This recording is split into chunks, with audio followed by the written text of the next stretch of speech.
Searching, searching far and wide for love that could only be found in you. Perfect always is your unfailing love.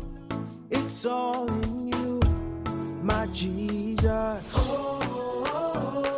Never changing, never failing. Yeah, yeah, yeah. Your love is all around, around, Around, around. You never let me go. You turn my life around, around, around, around. You never let me go. I've been searching, searching far and wide for love that could only be found so in you. perfect, Always, it's your unfailing love. It's all in you, my Jesus. my Jesus. Never changing, never failing. Oh, your love is all around, yeah. Around, around. You never let me go. You turn my life around, Around, around, yeah. Your love is all around, yeah. Around, you never let me go. you turn my life around, Around, yeah. let me go. All of my scars, all of my pain, all my mistakes, you washed away, got me singing like, never changing, never failing. All of my scars, yeah, All of my pain, all my mistakes, my mistakes, you washed away, washed away. you got me singing like, never changing, never failing. Your love is all around, hey, around. You never let me go. You turn my life around, Around, yeah. you never let me Your love is all around, yeah. Around.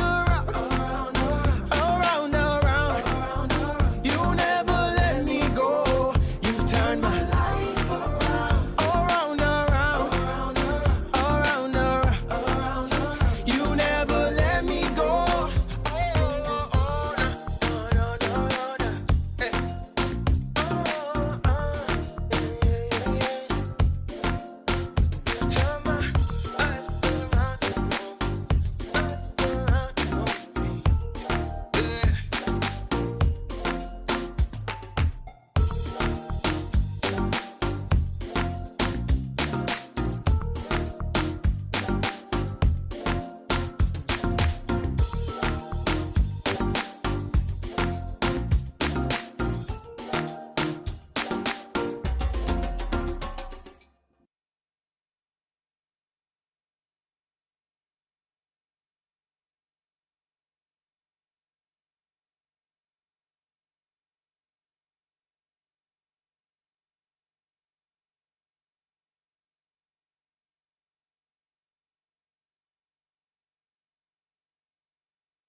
You wrap me in your warm embrace.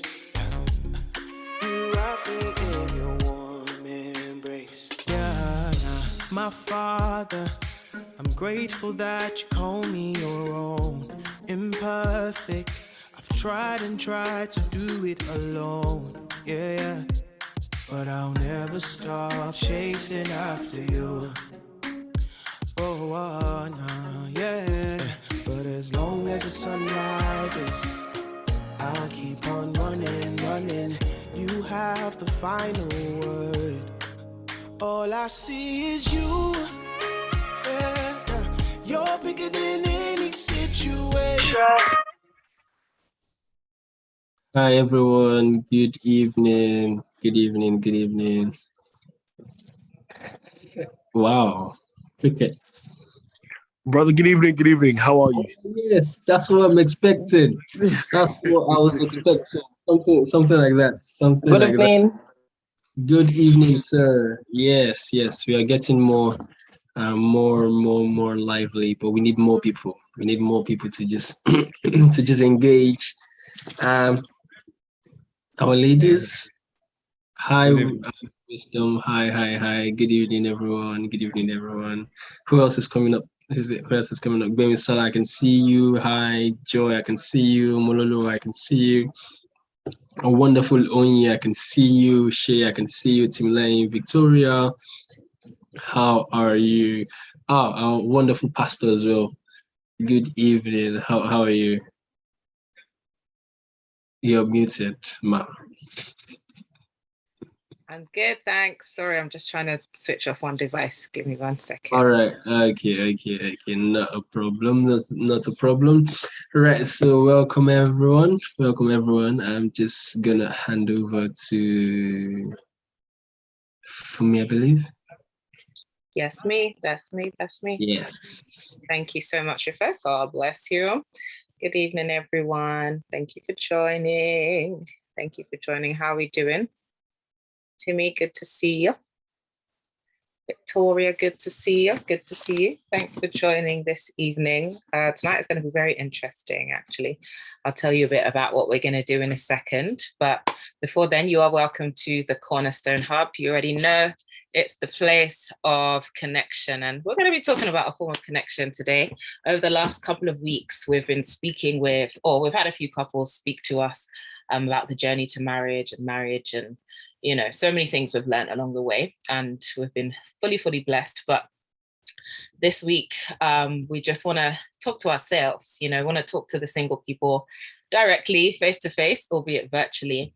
But, I don't know about you guys, actually, as in the guys, fellas, guys, but girls are always talking, and we're like, what do guys think when it comes to this relationship thing?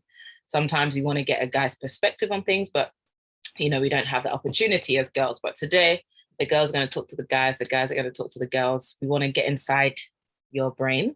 And then also the guys will get inside the female brain to see what we all think about this relationship thing and, the way we respond to each other. So it's going to be very, very juicy. I want us to be very, very open and honest. And we have a few people that we're going to put specifically on the hot seat, but we all have opportunities to respond and also ask questions too. So I hope that that's clear, and I hope that we are excited. I'm pretty excited myself. So let's do this. All right. So we have, please get your snacks. Please get your cup of tea, get your bubble tea. If you're shay, get your, I don't know what else, popcorn, whatever else you need to get. Let's go get it. All right. So let's do the ladies first, I think. Ladies first. Let me make sure all your videos are on if I call you. Okay, everyone's smiling. So me too, I'm excited about this. It's going to be very interesting. All right. So my good friend Shay from Dubai, you are welcome to the hot seat. Shay's ready. She's ready to give us the tea on situationships and the rest of it. You're very, very welcome. Thank you, Shay. Also, we have my good friend Mololiwa. You are welcome. Where's your face? Can I see your face again? Hi, girl. I'm on another device. So it's MO. Okay. Video isn't working on. So I'm on audio on one video. No problem. We see you, girl. You're very, very welcome. All right. Last but not the least, from the ladies, we have Joy. God's great joy. Where are you, girl? Hey, you're welcome. Hi, thank you. Thanks for joining us. Fantastic. All right, let's go to the gentlemen. Let's start with my good friend, David. David, where you at, King David? You're welcome. What's up, See man? you. Thanks. What's up? What's up? What's up? We out here. We out here. Awesome. Dammy G, where you at? Dammy G, Dammy G. Okay, we see you. You're welcome. Cool. You've been added to the spotlight. And last but not least, the man of wisdom himself, aka Wisdom. You are most welcome, sir. Please make them welcome. Virtual round of applause would be nice, or some kind of something. Awesome, awesome, awesome. Okay. If you'd like to all unmute yourselves, feel free. Okay, let your shoulders come down. Don't be anxious. Don't be worried. Nothing scary today. Okay, we're just gonna keep it real. Keep it real. All right. So just to break the ice a little bit, I do have a question for you. We're going straight into it today. We are going straight into it today. But just to break the ice, I want you all to respond to the following. What are 3 things that you're looking for in a potential spouse? What are the top 3 things you'd look for in a potential spouse? So I'll give you a few seconds to think about it. I know it's probably hard to make it 3 things, but yeah. And whoever's got it first, you can just feel free to kick us off. Top 3 things you're looking for. Yes, yes, yes. And just to clarify, none of these people are married at the moment, so we're all singles today. We're all talking to ourselves. Some may be in a relationship or the other. That's not our concern, but we're speaking to the singles today. All right. All righty. Cool stuff. So does anyone want to start us off? Anybody? Still need a moment? I can. I don't mind. Fantastic. I think 3 things. The first one would be their phrases as opposed to things. But the first one would be that whole "follow me as I follow Christ" phrase. I like that because that is the position that I want to be in, i.e. following somebody who's following Christ. Really, the word is God-fearing, but I feel like it's so overflogged that I kind of would rather use another phrase. And also for me, follow is important because to follow someone, you trust them, to trust someone, you know them, to know someone, you have a relationship with them. And so there's that. So follow me as I follow Christ. Second, I need somebody that's pro-Africa. I'm very pro-Africa and African things. So not just as in born in Africa, but genuinely passionate about Africa and its development. And then thirdly, again, this is a phrase, this is the lyric from a song, and it's not a Christian song, pardon me, but it's "If you follow me, go and I enjoyment go kill 'em." That's the vibe. That's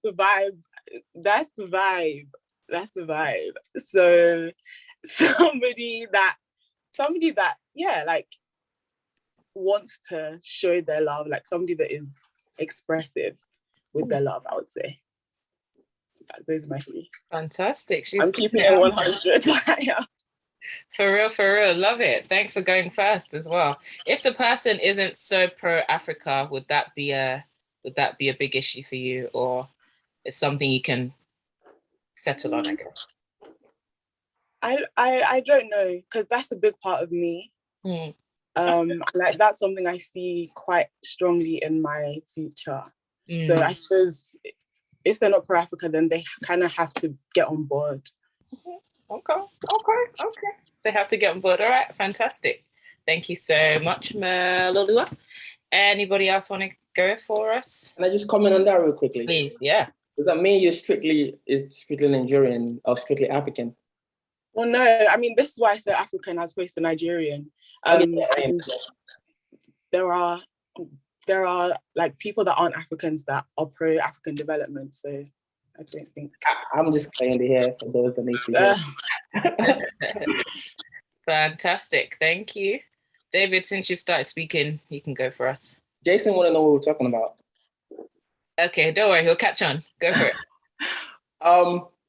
What am I looking for a woman?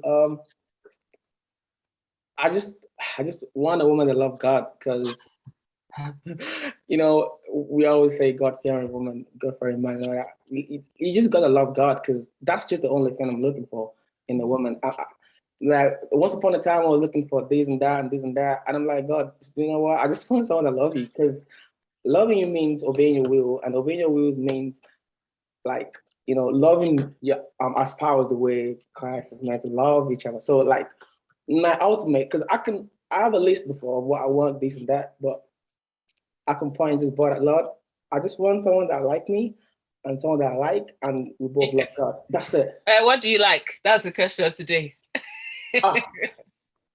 I like the God. Listen, for me, I can't. There's nothing else to it. It's just Fantastic. God to love God. That's it. Because I don't know what else you can do. Because I've been in a lot of secular relationship, and I know where that leads to. So I'm not doing that no more. You should got to love God. That's it. That's it. Nothing else. Awesome. Thank you so much. All right. Who else wants to go? Real quick. I could go next. Please do. Someone who loves God and is submitted to his word. That's important because, there are certain times you get into certain situations where the word of God says something about that situation, and the ability of that person to take God's word as like final authority, even beyond how you're feeling or how the situation looks, is very important, because you are able to, kind of rope the person to say, the Bible says, and the person actually takes it, right? Which I found is really crucial, right? I think secondly, someone who is teachable, right? That really has to do with someone that does not, what's the word now? Kind of resent correction in that sense. Anybody can correct anybody, but someone whose first response to correction is like defense, like, nah, I'm not wrong, or something like that. It's sometimes a red flag, right? Lastly, someone who is beautiful on the inside and on the outside. Someone who is genuine, basically. Like, it matches, not that, oh, you're just beautiful on the outside, but inside is just a mess, right? Like, you don't even have affection for people, you are just maybe self-centered or something. Like, someone who is genuinely beautiful on the inside and it reflects on the outside. So yeah, I top 3 things for me. Awesome. I like just one thing. I'm not willing to take over the whole thing. Like what wisdom said obviously is key, but I don't know. Like, could someone possibly love God and not have those characteristics? Like, if you truly love God with all your heart, like, I don't like.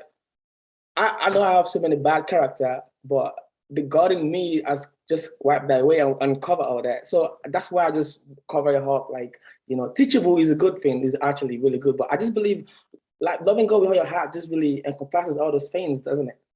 But yes. it's good to be more specific though when you're praying. Exactly. These are more like markers, right? Things that are very definite that you see. And there are a lot of things that fall under love God, but those things are not always evident, right? People say they love God, but you sometimes don't see the fruits of that loving God. So these are more like markers that you can see and say, oh yes, this is an evidence of loving God. So yeah, still there are many more on that, to be honest, but Of course. Thank you very, very much. Shay, do you want to go next? You don't have to. Hi. Hello. Okay, so I have a list. It's not that long, but it's actually like kind of reduced. Like 100 points, yeah.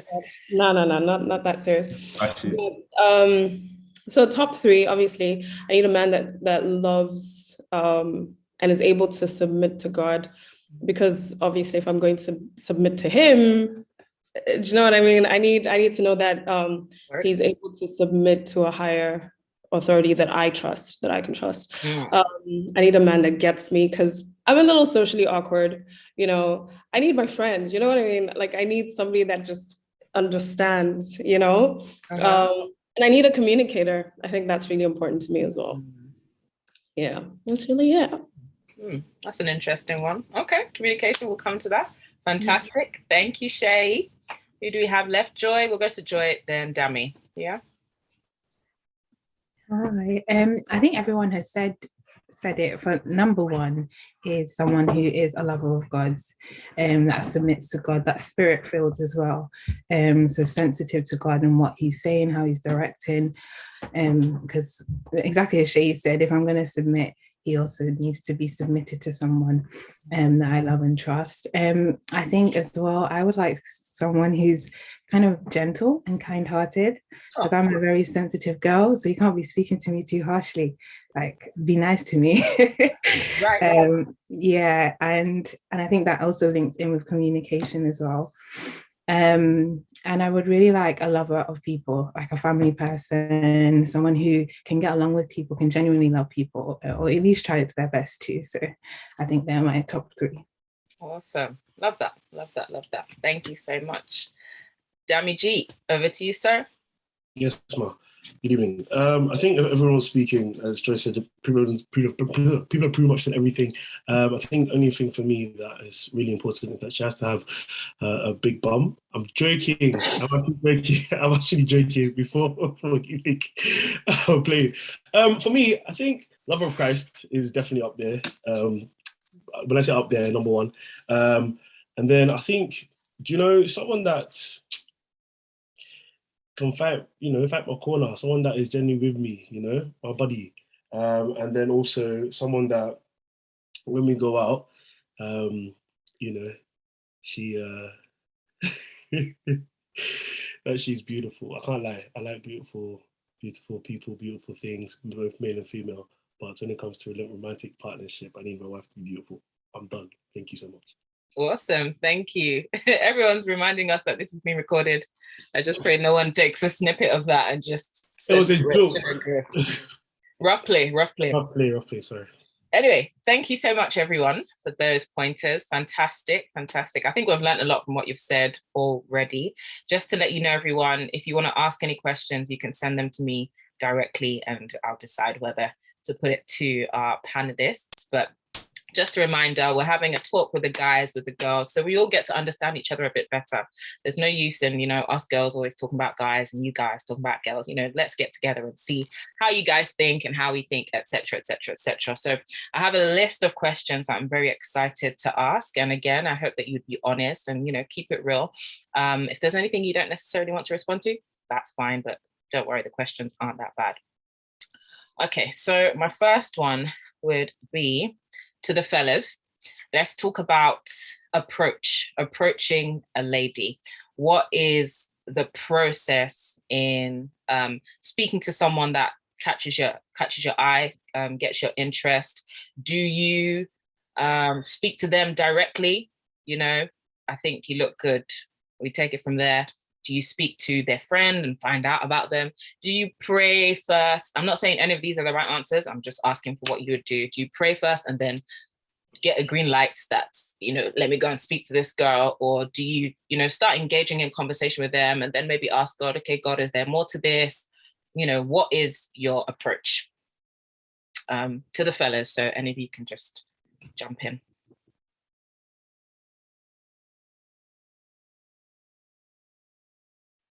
You could speak from experience, speak in the future what you would do, what you should do, I don't know, whatever. It's only 3 of us and I'm not going fast. You guys just please go. So let's just not looking at each other like, you guys just go. It's 3 of us and I'm not going fast. I'll tell you that right now.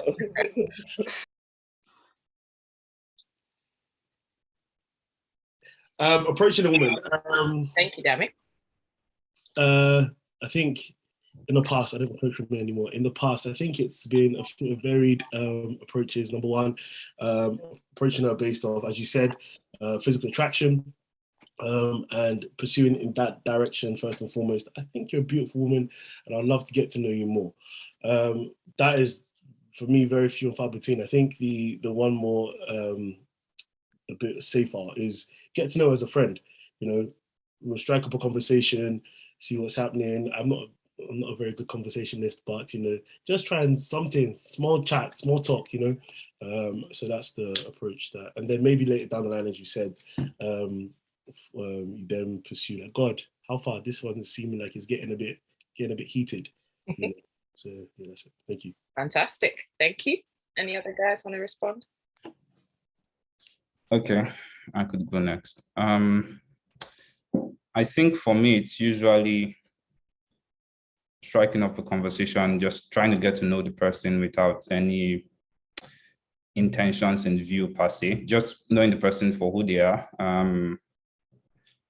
If you have something in common with the person, maybe some sort of activity or whatever, that's like a bonus because you're able to be around the person and see how the person really behaves without, putting up an act or whatever appearance, then really trying to probe and just see who this person is really. Then for me, it's usually also asking questions. Not like where do you see yourself in the next 5 years? Not those kind of questions per se, but just questions about the person. There are certain or questions about maybe values, or there are certain questions you ask that's kind of, innocently spark some conversations that give you hints of the kind of person you're talking to. And down the line, if you think from what you've heard, you would really like to go further with this person in that sense, like more than a friendship, right? In my opinion, everything you do should be enough to keep a friend, right? To be at the friendship level. That's just my own approach. Shouldn't be so like hard on, because every lady you meet is not necessarily you're not meant to date the person. Some are just like meant to be friends and friends only, right? So doing that, when you get to that level, you can then pray about it, ask God, if there's like a good path to follow, then based on whatever response, you continue that friendship, then kind of ease into it, then make your move. I don't know if that makes sense, but yeah, that's how it works for me. Cool. Thank you. David, I don't know if you want to respond. Everyone doesn't have to respond to every question, by the way. Yeah, sure. I would like to respond to this anyway, because the way I personally approach women, I'm a very shy guy. So it depends on the situation. If it's someone that I know that I might not see again, it's going to be really tough. But if it's someone that I know that I'm going to be seeing quite often, then I'll be like, okay, cool. I'm just going to have cool and just be like, yeah, are you seeing me or something? Like, what's going on here? So be nice, extra nice to the girl. Like, what's up? What's going on? What you got going? And if it's a different situation, like I'm a shy guy, I don't really approach girls like that. So I will either go through someone that knows the girl, like, what's up? What's that friend saying? She's looking cute. Because I'm not confident. So not that I'm not confident, but I'm just really shy to approach the girl and what's her name? I'd rather go through someone else or act cool to become friend naturally instead of me just approaching directly. It just depends on the situation, really. So okay, that's just for me. That's cool. Thank you. Ladies, how do you want to be approached? Tell me a right way to approach. Tell me a wrong way to approach. And sorry, Dami, is there a problem? You're talking about being approached. What about them approaching? Yeah, we'll come to that. So ladies, how do you want to be approached? What's the right way? What's the wrong way? And also, bonus question, put that inside. If you're not interested, how do you respond? What's the right way to respond to a guy that you're not interested in? Do you give every guy a chance first and then you say no? Or how do you respond to not being interested in someone? Okay.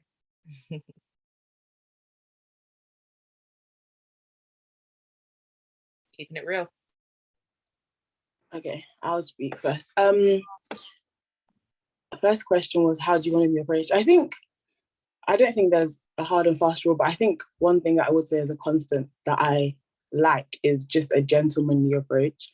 That could look like anything. For example, one time I was like trying to lift chairs. This was at church, after church. I was trying to lift chairs to pack up after church. And somebody just came up to me and they were like, oh, and I couldn't lift the chairs. So I just put them down. And he came up to me and he was like, oh, let me help you. And like, that's just, I don't know, it's just gentlemanly. So it's one that they already know about. Okay. That's good. So whatever it is, just, I don't know, something that's very gentlemanly. And then how do I react if I'm not interested? I can't lie. I'll just bro you until I'll like everything you say to me, I'll be like, thanks, bro. Like, yeah, bro. Let's talk about that. Bro. Thank you, Malolua. Let's talk about that bro zoning thing. Guys, is that really a problem for you? And I mean, of course, I'm my brother, but it's not intentional. It's not like I'm actually officially like brozo, but it's like, you're still my brother at the end of the day. So what's so wrong with being called bro? Tiny No, bro, yeah. I'm your brother, first of all. Who's your brother? Who's your I bro? don't want to be your friend because I have too many friends. So I'm interested in you. Are you interested or not? What's up? I'm not your brother. I don't want to be your friend. I have too many friends. So what's up? What we doing? So let's keep it straight. Don't be broing me. Don't be broing nobody because we don't like that stuff. Especially when the guy likes a girl and you want to keep it bro. Nah, it's a delay. That's it for me. But does that communicate? Does that give you the response that you need? Yeah, kind of, sort of. Okay. So from there, that's okay. Do you continue to, I guess, talk to her or come at a later time? Or for you guys, is that, okay, that's it? Like, she's never going to be interested and that's fine by me? Or do you press on and press it? For me, sometimes, a lot of times I do actually, because when a lady gets to know you, it changes her mind sometimes. I mean, first look, she doesn't know so much about you just approaching her, right? Maybe your approach was wrong or it was harsh or you are not just looking good on that day or something. I don't know. There are so many factors, right?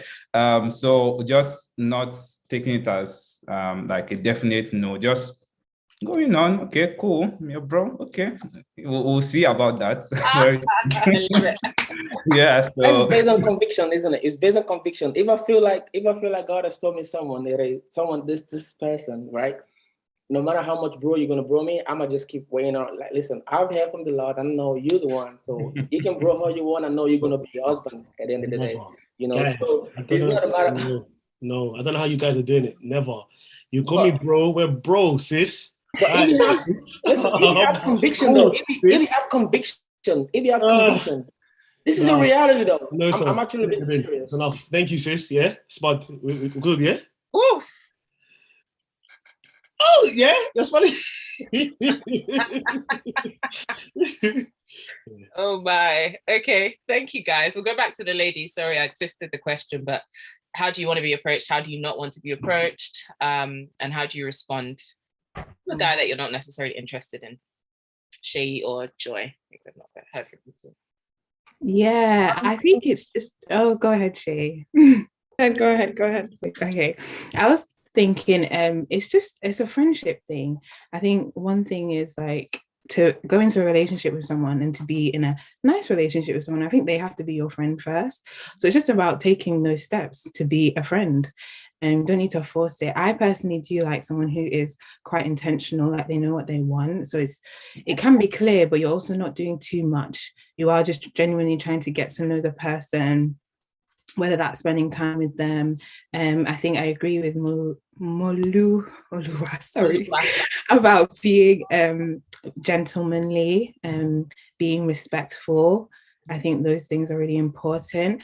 But even though you can be intentional, not be forceful about it, I think there's a difference between those two things. So I think it's just about finding the balance. And I think the only thing is girls, or one of the main things, depends how the guy's approach, and if he's being too strong, you also have to be strong and say, brother, it's not going to work. Like, I respect you and I appreciate that you find me attractive or whatever else, but in a graceful and a kind way, I think you can make it clear that we're not on the same page at this current time.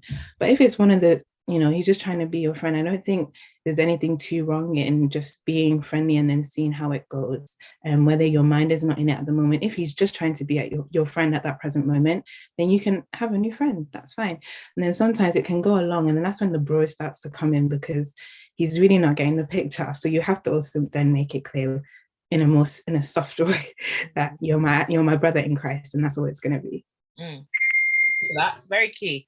Be graceful, be kind, even if you're rejecting someone. Very, very key. Thank you so much. David said no new friends. No. Shay, over to you, girl. I was actually going to say the same thing that Joy said. I love apart from the fact that I love a cheesy first liner, that cheesy, funny and intelligent first liner. But at the same time, I really love, I love friendship. I think friendship is the foundation for, any kind of relationship. Get to know me. I want to get to know you as well. And then, eventually you're just intentional. You say, yo, this is what I'm looking for. And yeah, we move with it. You know what I mean? And I'm not sure. I struggle with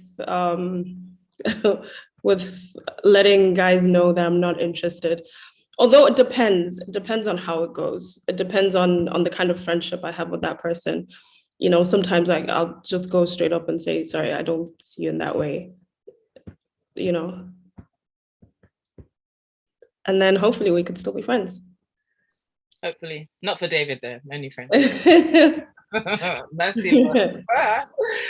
Awesome. Thank you so much. Okay, Dami was asking previously, I think, about girls approaching guys. Was that where you were heading? Guys, is that something you're okay with? What's too much?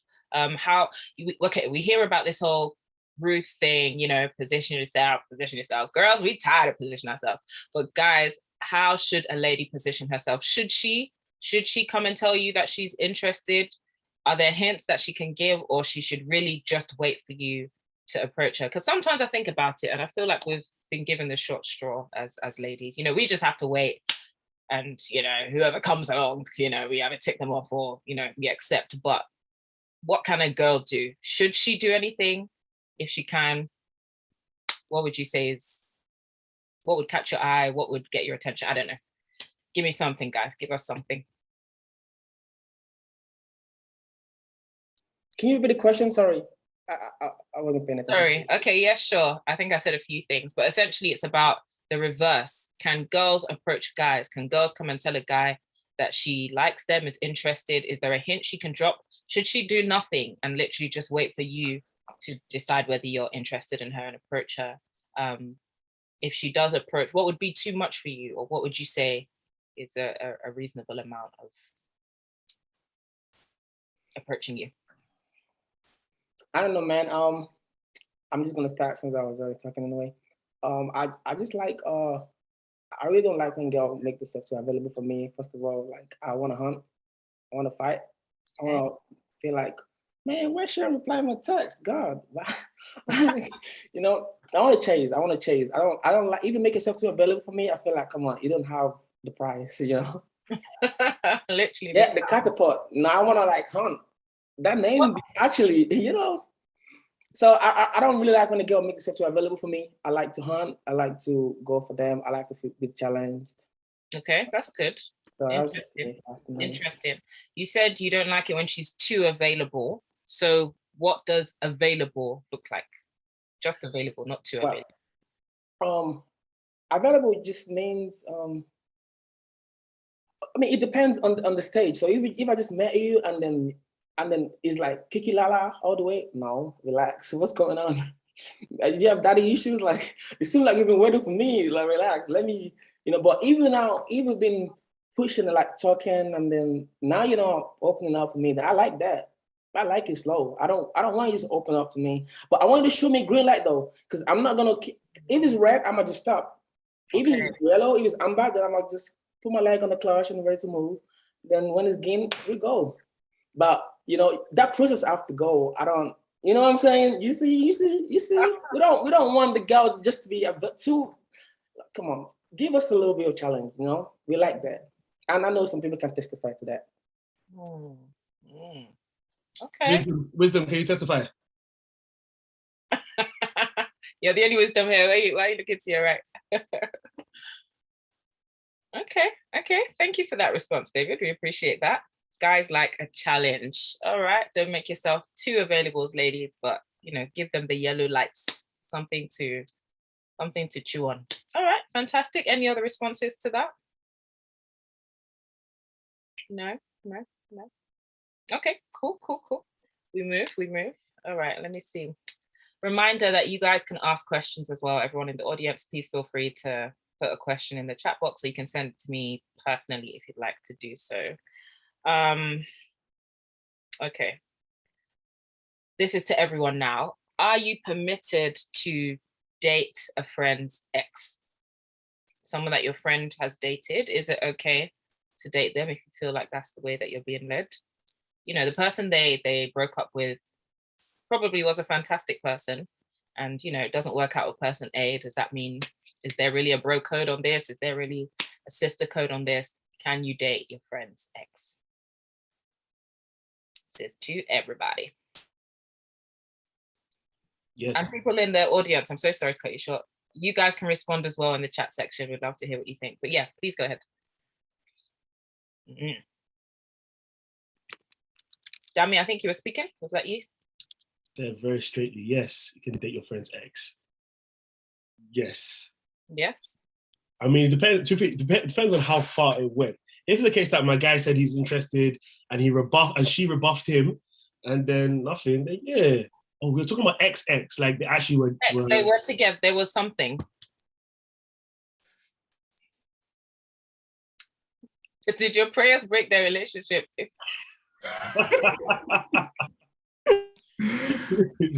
No, Well, I don't think kind of wisdom good for it. Yeah, I wanted to say there are so many factors involved, right, that you have to consider. How close are you guys? When you say friend, like, is it best friend, kind of best friend, or is it just friend? I know you. What caused them to break up? Were you in the mix as on that thing? I mean, also the reason for breaking up, it could be, let me say, an issue with either one of them. It could be something you want to consider in even going for the person, but let's say everything is fine. Man, it's a tough one. I think majorly having to do with how close you are to that person. If you are not so close, even if you are not so close, it's something you could still like talk to the person. I've never been in that situation. Let me just put that out there.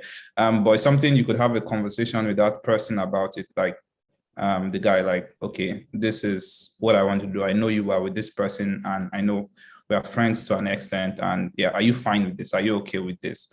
The person says no, then I mean, yeah, you have a choice between the two friendships, like that and what you are going for. If you are willing to lose that person in that sense, then yeah, I think you should. But if that person is that close, then yeah, it gives you another cycle of thought. So I think in that moment, you have to look at a lot of different factors to really pin it down. That's what I think. Yeah, I agree.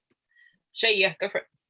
I mean, okay, so what about when you prayed and God says, this is the person? Obviously, what do? Is it because your friend says no? Exactly my point. I'm sorry, bro, but God has spoken. Yeah, I think you'd have to risk losing that relationship, as wisdom Yeah, said. exactly. Yeah, and just praying about it, I believe. It's not ideal, but. And I also personally, I think it's a widely sort of held belief. I don't believe in the one, so I don't know that God will say this is the person, but maybe this is the type of person. And so there will be others of that type of person. So personally, I just think it's a bit too messy. It's a bit too close to home to do that. And I value, if I call some of my friends, I probably value them quite highly.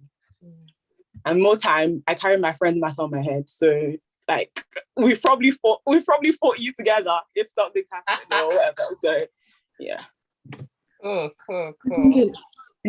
It's heavily contextual. Like it depends on so many different factors. But I think in situations like this, people tend to feel like they have ownership over people, over their exes and so on. So I feel like sometimes that's where the issue is, rather than, I mean, life is life. People need to marry, people fall in love in different ways. For example, people have said that whether they've prayed and they've received confirmation in a certain way that this is the person that God has for them, or that's the situation that they find themselves in. Who is an ex to say that they own the next person? I mean, I think I'm playing a bit of devil's advocate here, because I know it can get really messy and really sticky, but I just think it's a different way to look at it as well. Like, nobody owns anybody, so there is a lot of history there, and it can actually lead to further issues down the line. But if it's all done and if it's all well and proper, then I don't think that there should be too much kind of hassle to move forward in a new relationship. Very, very true. I want Dami to respond to what you've said, actually, because I know he was quite, no, you don't go there. There are other people. Yeah, exactly. Permission. Do we need to ask for the permission? You know, the person is still God's son or God's daughter. Like, ultimately, if God has told you. So, Dami, what do you think? What do you think? Or you as a friend to someone? So if my friend, Jimmy, was like, bro, I like your ex. I'll be like, Jimmy, no, leave her alone. No, I wouldn't. I'll be like, Jimmy, do you know what? Yeah, it's this. This is where it ended. This is how. Full disclosure, Jimmy, yeah, we broke up on base of this reasons. Go for it. A part of me will still. I'm lying. I'm lying. A part of me will still feel like I don't believe I'll tell him. Okay, David, I'll tell you. If you like one of my exes, I said, lie. This is what it is, you know. If you really want to go for it. But just know that this is what happened. And you would have, if you're my boy, you would have known why we broke up. You would have known the whole situation. Exactly. So that's the thing. If I'm your boy and I know the whole situation, and I still like, yo, listen, you're like, you're not saying what you got going on. Like, this is the girl. This is a big deal. What's wrong with you? So you would have have, David. I don't know. I'm like, bro, listen, man. Would you have advised me? Would you have advised me if you're my friend and you and I'm telling you, I'm breaking up? People don't break up without having been having several issues. So even at all these issues and you finally break up, like, bro, I'm not advising you no more. Like, go speak to God or something. I'm not God. I want to ask a question. I want to pose the question in a certain way. Okay, in a situation where you break up with the person because you have maybe like genotype matching issues, right? There was no other problem, but you couldn't just get married to that person, so you had to break up. What would you do? Oh, that's extenuating circumstances. She's free to go on, and he's free to go on. If they match, go for it. I understand. So the context of that is you really love that person, like you really do, but that's the only blocker for you. So you still have like that attachment in that sense. You don't want to lose that person, but you have to. And then your friend comes along and says, I like this person. Yeah. But the thing is though, like, where's your friend even getting that from? Do you just like her based on her appearance, or are you convicted that that's your wife? Because we don't truly as a Christian, in the secular world, you know, every guy just wanna, you know what I mean? But at some point, but in a Christian world, like, why my ex though? Honestly, why my ex? Why my ex? Why my ex? Like, why my ex? Pick my ex's friend. Like, why out of all the girls in the world, my ex, leave her alone. This is just keeping it real because I'll feel some type of way about it, but I don't know if I'm okay if someone feels some type of way about it. But that's just gonna be based on the fact that I'm convinced that this is the person that God has spoken. This is the answer to my prayer. And my boy is just tossing in the bin. I'm gonna just go to the bin, grab it, dust it, and I'm gonna munch on that.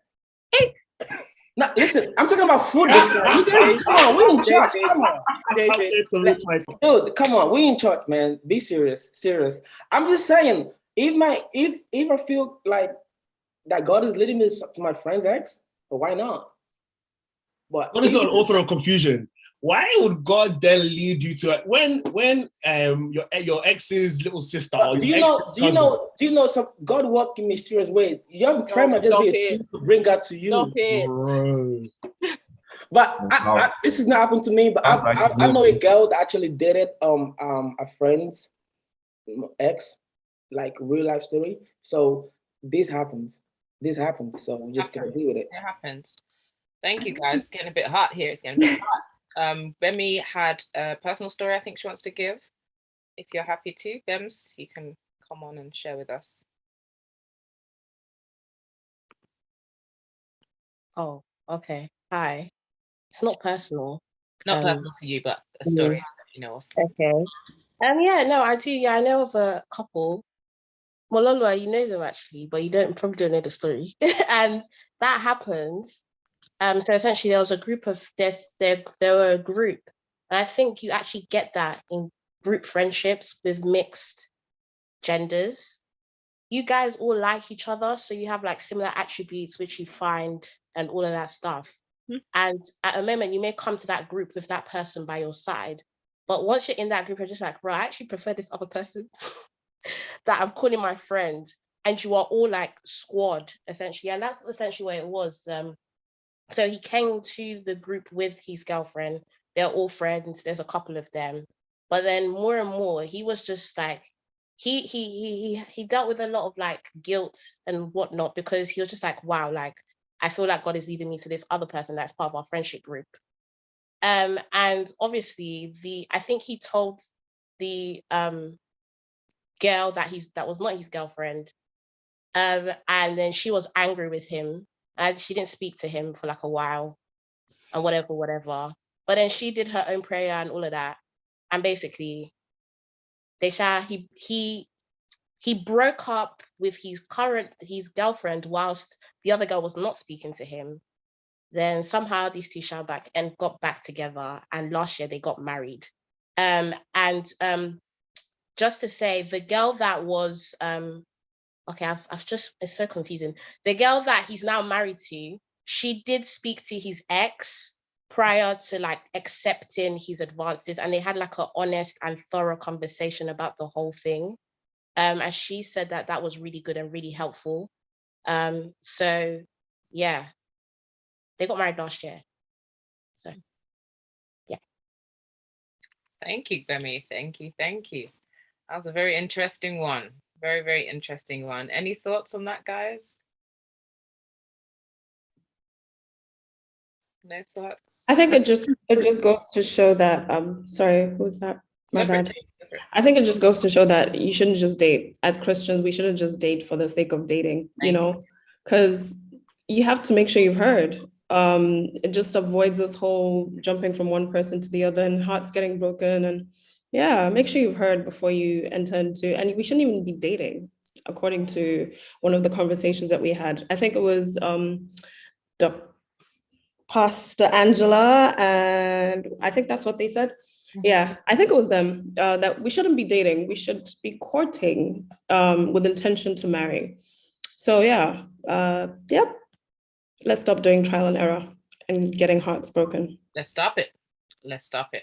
Thank you, Shay. I think that's the conclusion of the matter on that one, unless anyone else wants to say anything. Okay, you've spoken well. Personal question to David from one of our audience members. David, you listening, yeah? So how do you balance shyness with hunting a lady down and not wanting a lady to be too forward? Man, it's just completely different thing, man. Shyness is first approach. Once I get in that game, it's late. Now I'm shy at first. Like I'm shy. I know some people here, listen, I'm shy to approach a girl first. Unless you're the girl that want to carry a chair in the church. I'm just using that as an example, by the way. Like, unless I want to, like, I see you do some stuff in the church, I'm like, okay, cool, let me go help her out. You should need some help. You know, that I'm shy at my approach, but once we got the group going, yeah, keep it. Okay, so you said shy and being wanting to earn, right? So yeah.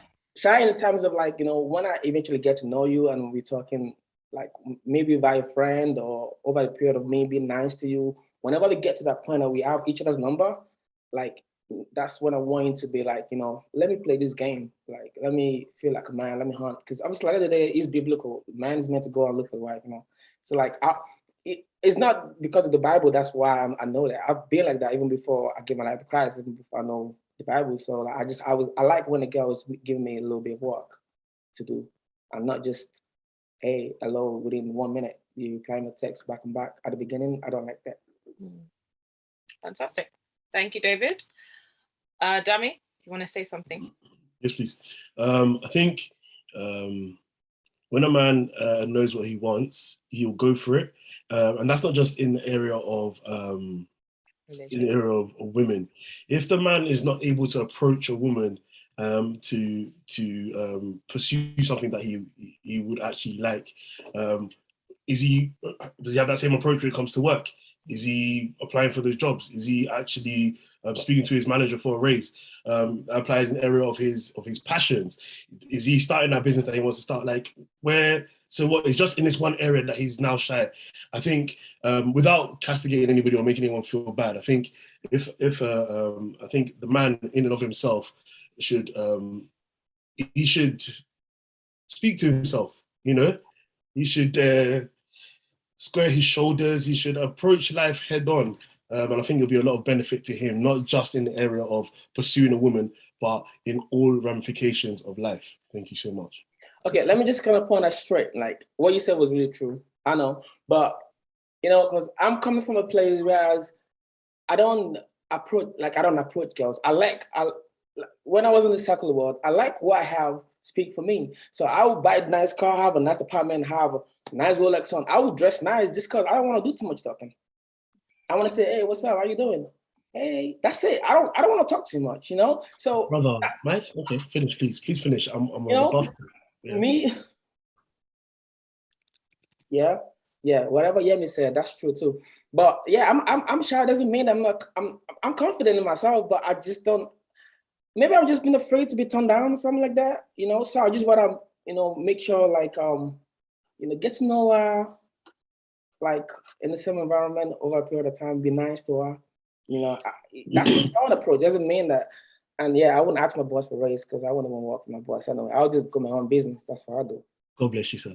I think along the lines of God, it's jumped out my head, but I think area of approaching is gone. People, I'm so sorry. That's okay. That's all right. It will come. If we need it. It will come. No problem. Thank you, David. Anyone else? Okay, I was gonna ask a question. Oh, damn! You see what you've caused now. Okay, no, I've remembered. David, okay, not necessarily to you now, to the guys anyway. If you think a girl is kind of, maybe you don't think any girl's out of your league, actually. I guess it comes down to the whole confidence thingy. But if you feel like a girl is a very special girl, she is all of that and more, do you ever say to yourself, okay, let me not, or she's too good? Do you ever see a girl as too good for you, out of your league? Does that make you want to chase more, or what are you thinking when you find a girl that you think is top notch? Since you mentioned my name, I'm gonna just go for it. Listen, I've been through a lot in life. I'm only a young guy, but I've been through a lot in life. I've been through a lot of outbreaks. How old are you now? Listen, don't worry about all that. Don't worry about it, sweetheart. Don't worry about it. Brother, tell us your age so that women on this call can then gauge whether you're in the age. I'm not searching. I'm not searching. Your search is sir. I'm good, bro. Yeah. Okay. I'm good. I'm good, sir. I'm not searching, sir. But yeah. If I see the girls out of my league, if I know that it's someone I'm going to continue to see, maybe in a place of work or in church, I will just ignore her. I'll make her feel so irrelevant. That's how I wouldn't just talk to her. I would just keep it going. Because see, if your woman look like that, she already know that she's a big deal. She already have guys coming to her. That's why I think, guys, listen, this is just you picking our brains, right? This is what we're doing. Because Mona is looking at me like as if I'm saying, yeah, please smile. Because you're making this. You're picking out our brains. I'm not meant to be perfect. I'm just David, go on. Okay, cool. So I'll act like as if she doesn't exist. So and the purpose of that is to draw attention, and it always work. Well, that's in a secular word, by the way. Please, we're spiritual people. Let's leave the secular word right now. But right now, I will just my God, a gift from God before I go on. That's just the way it is. Okay. Yeah. Fantastic. Anyone else? Dammy, I don't know what you're saying. Wisdom. Wisdom. Okay. Yeah, what he said sounds funny, but I don't know. It seems like something that's implanted in every guy's brain. It's like trying to do the opposite of what is expected to attract someone, and maybe not so deep in ignoring, but just not showing that interest. Sometimes it just makes the person more, what's the word now? Curious, right? About, okay, this guy, every other guy would, want to immediately make my move. Nah, let me see what this guy is about. Sometimes it works, sometimes it doesn't work, but most of the time it does work, to be honest. And I think the second thing personally I would consider for someone, let me say in quotes, out of my league, I'm not totally sure what that means, but is just, does this person look like someone that can be heading where I'm heading? Like, are we going to the same direction? Let me put it in that way, because you might have someone that's, I don't know what is a good example, but someone might not just fit your plan for life. That's just the truth. And the person is wonderful, the person is successful, the person is whatever. Yep. But yeah, they might not just be going in the same direction with you. The other way, if the person is, let me say, not that out of your league, the person tends to, not that the person does not know where they are going, but the person tends to be more open on like the direction they want to go, right? So you can kind of steer them. But when someone is already up there and like in that direction, then you have to just be wise and not start something that you already know what you are going into, and you already know the kind of person you are trying to change someone's direction and all that. So that's what goes on in my head when I see that kind of scenario. Okay. Girls, has that worked for you in the past? Is it the guys that just ignore you, don't really give you much time? Does that catch your attention? That's unattractive. Very unattractive. Okay. I can agree with the guys that sometimes it works, perhaps in the secular world, and perhaps to an extent, but not to the extent that, okay, because I'm ignoring you, you're now gonna come to me. Mhm. That's not cute. That's not gentlemanly. That's not mature. I think it's nice to just be intentional. I mean, again, it's the same thing about being a friend at first. You might find that, okay, on the outside, it might seem that she seems out of your league, but you take the steps and be confident in yourself. I kind of agree with what Dami said in the chat about it perhaps being based on insecurities, because you really don't know what's going on that initial approach or on that first look. So I think certain steps need to be taken. A certain level of maturity and confidence will enable that as well, excuse me. So I think, me personally, that's not a nice guy thing to do for me personally. Okay. Thank you very much for that, Joy. Does any of the guys want to say anything in response to that? You're just taking it in? Okay. Another question. I'm sorry. Yeah, please. I'm sorry. I just this I'm not really. I've not really bought into the insecurity thing yet. I don't feel like it's in every case that it might be insecurity. There are just some realities of life. If someone is ahead of you financially or emotionally and things like that, they're just some realities of life, and I can decide that, okay, this girl is just way out there. It doesn't necessarily speak to my insecurity. It's just a reality of life that, okay, the kind of life this person is living, I can't afford it yet. Does that make sense? So that can be that may not speak to my insecurity. It's just a reality. Okay, I get that, and I get that. Sorry, Joy, you raised your hand, go for it. But can I just real quick? I was going to wait for you to say what you're saying. Okay, I get that, but I feel like, let's say in that one area, you might not be strong, but in other areas, you have you're a wise man, you're intelligent, you have a great personality, whatever. That one area of financial that you're not quite there yet, I feel like you can leverage off the other ones and leave that one alone. But you're focusing so much on the financials. I say this because I fell prey to this. I fell foul to this before. You know, it's not a case that I'm just talking out of because I have everything sorted. There are areas of my life that I'm insecure about as well. But I realized that, wait a second, there are other things happening as well. You know, you might not be all rounder, but you know, these insecurities don't allow them to overshadow the other good things you got going for you. And if you think that these other good things that you have and this woman that is before you, you could benefit, and you for whatever reason you think that you two joining together would be a good thing, shoot your shot. Imagine a guy that just maybe came from a different country, doesn't speak as much English, and obviously maybe not financially there, and doesn't consider himself to be at a place where he can tap onto so much strength, like you're saying.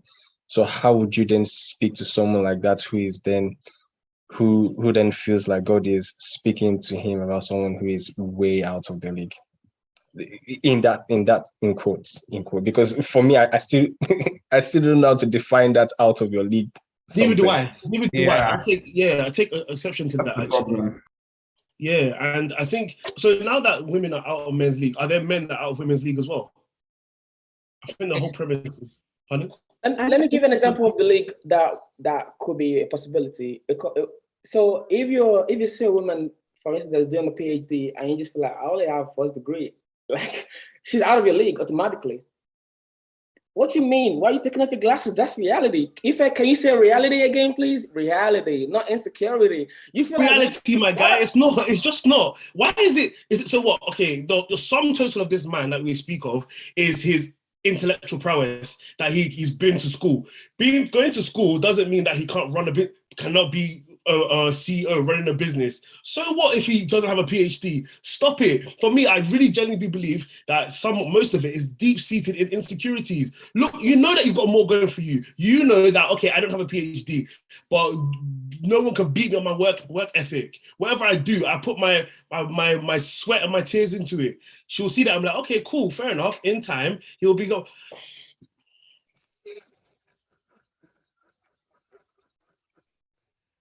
Listen, bro, I understand what you're saying, bro, but listen, let's keep it 100, right? Unless, see, there's difference between player and a gentleman. So a player can be like, listen, I can approach anybody because you're a player. But a guy that I'm not trying to play this girl. Yeah. All right, cool. Next question, please. Joy, I'm so sorry. You had your hand up for a while. I don't know if you still want to speak. I think it's a deep conversation, and there's lots of depth to it and lots of definitions that can be placed on out of league, insecurity, and all those things. I think a lot of it also just boils down to compatibility. At the end of the day, past all the insecurity and everything else, are you compatible? Do you guys see to eye? Can you work together? And in the bigger context of what we're doing here as well, within the kingdom of God, are you aligned to the same purpose? But if insecurity is going to stop you from even getting there in the first place, or feeling like someone's out of your league, then you probably just won't even get there at the end of the day. So I just wanted to add that. Key. Thank you so much for that, Joy. Damian, David, the love that you're sharing. Okay. Ife, you said, what if this out of my league thing is rooted in pride? Do you want to speak on that a bit more? No, because I'm going to take over the session. So let me just mute myself. I think we have to do part 2 of this thing. It's very, very interesting, and I still have a lot of questions. Okay. Onyi, you were saying something earlier in the chat section, and Wale as well. I don't know if you guys want to take the microphone real quick. Pride on whose side? Yeah, pride on whose side, Ife? Hello. Hi. Is that Wale?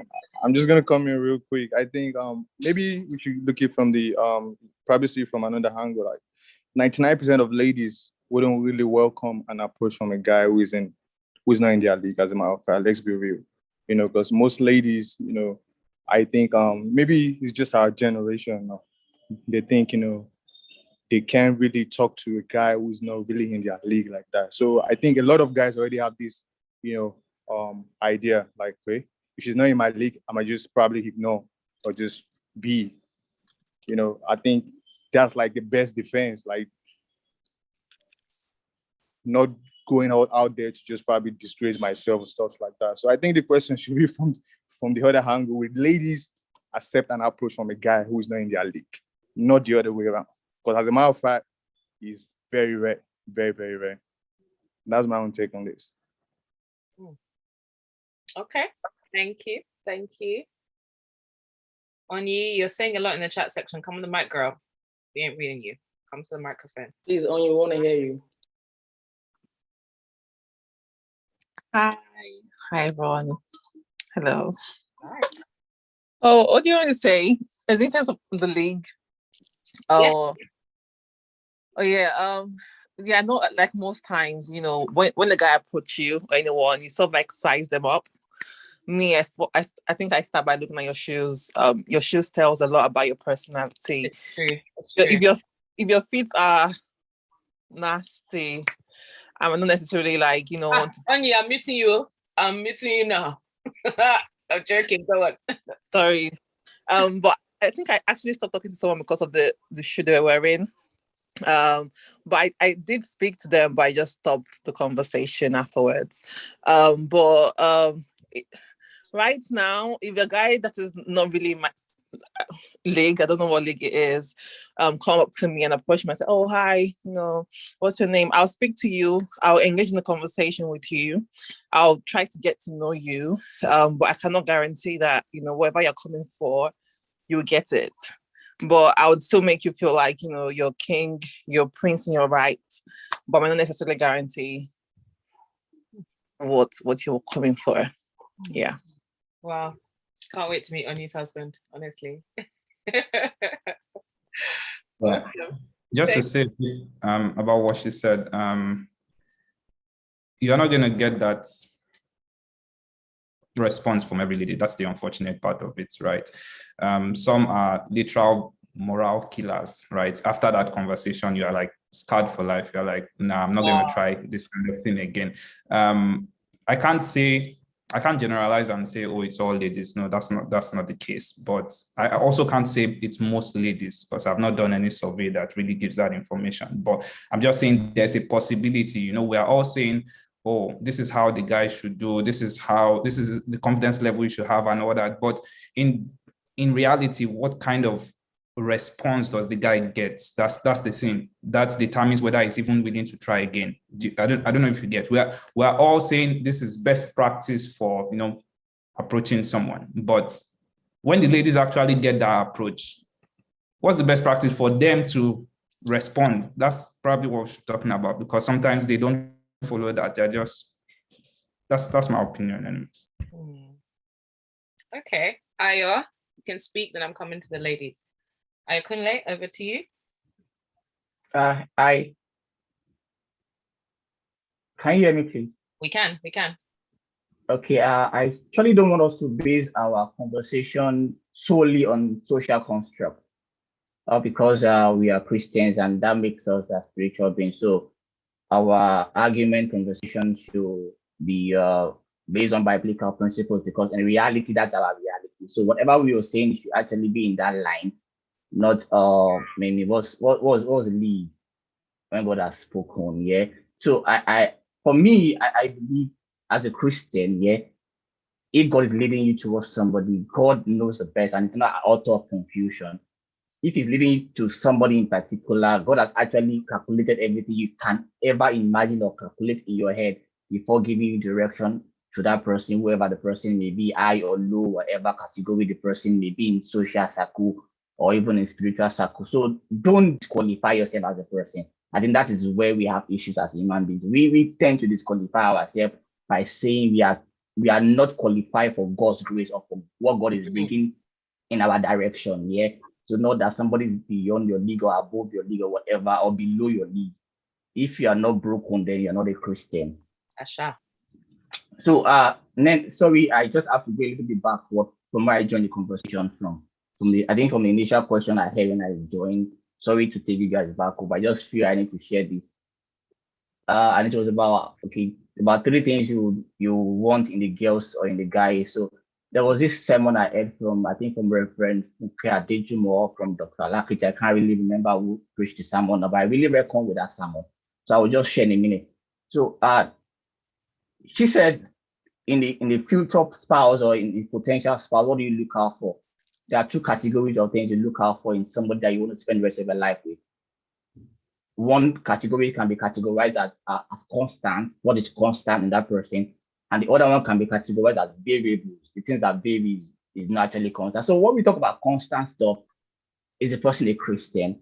Is a person a God lover? Is a person a child of God? Is a person a believer? Those things are not negotiable. They are actually constant in that person. Are these things constant?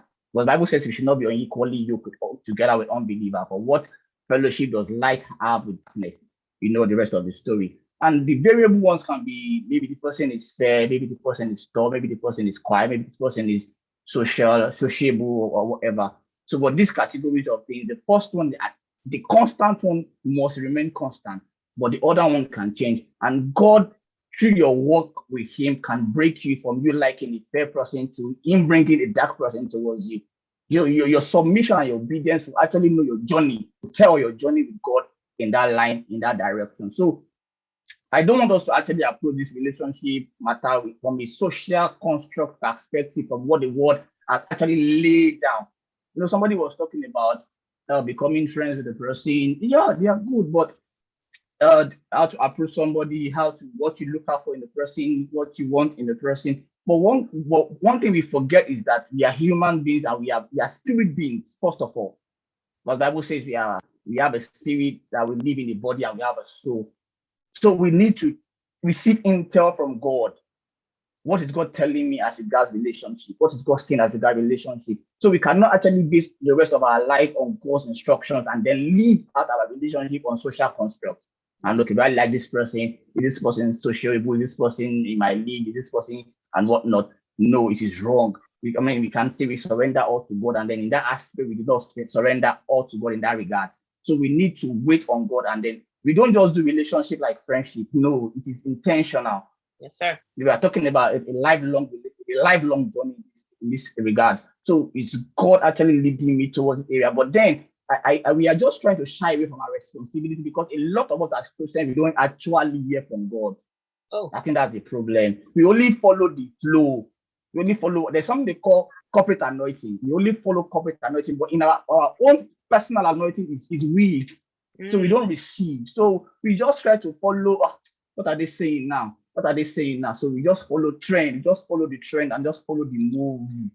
But if you are kind of person that have been hearing from God on things are seemingly true or seemingly insignificant, like Holy Spirit, am I wearing today? Holy Spirit, what road should I take today if I'm driving? You understand what I'm talking about? So when you come to higher matters like that, you will hear from God. You actually wait in the place of prayers.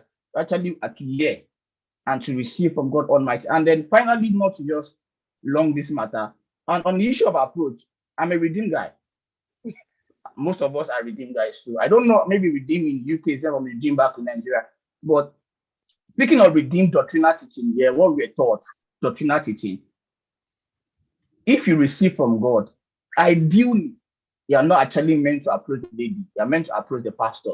If you guys are probably attend the same fellowship or the same service, the same church, ideally, you're supposed to relate your conviction or your whatever to your pastor.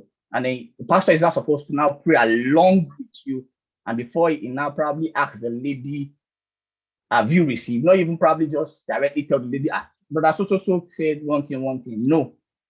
So ideally, that should be the trend. But we know things are changing, but then the word of God is forever settled in heaven.